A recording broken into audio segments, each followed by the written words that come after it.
On Juba's dusty streets, giant posters celebrate the third anniversary of South Sudan's independence. But many people in the world's newest country are in no mood to cheer.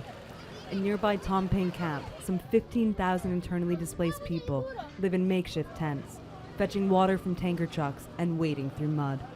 They are just a fraction of the 1.5 million people displaced by the civil war that erupted here in December. Before the conflict, Abraham Tut Mayak was studying for a degree in biology. Now, his dreams are dashed, and his daily life is just about survival. The overcrowding is one condition that we are facing now. And then another condition, the way of living. We are not feeling safe. There are so many diseases because we are living under the ground, and there is the rain. Thousands of people have been killed in the conflict between South Sudan's first president, Salva Kiir, and his former vice president, now turned rebel leader, Riek Machar. Human rights groups say that both sides have committed widespread atrocities, and the country is now at the top of the Fragile States Index. The United Nations is building several new sites to house the almost 100,000 displaced civilians seeking shelter on their bases. And to make matters much worse, aid agencies warn of imminent famine if they don't receive massive funding for food aid.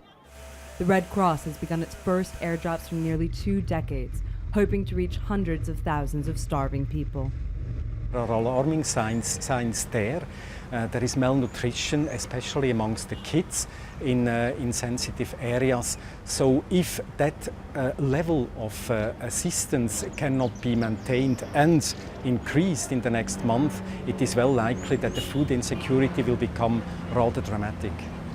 Peace talks in Ethiopia have so far failed to bridge the gap or implement a lasting ceasefire. The conflict, which started as a political row between Kiir and his former deputy, has taken on a brutal ethnic dimension, with Machar's Noor tribe pitted against the Dinka community that is loosely tied to Kiir. It's a far cry from the euphoria of 3 years ago, when both men pledged to build a strong, united, and prosperous nation after a decades-long fight for independence from Sudan. It was powerful. People had a sense of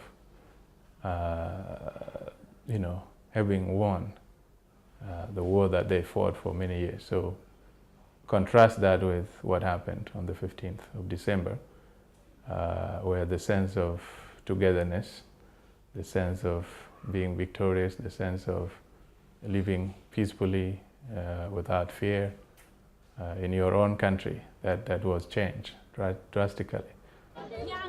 From joy and hope to desperation, and now possibly starvation, South Sudan's promising future is long gone, and many are hoping its leaders will at last step back from the brink of catastrophe.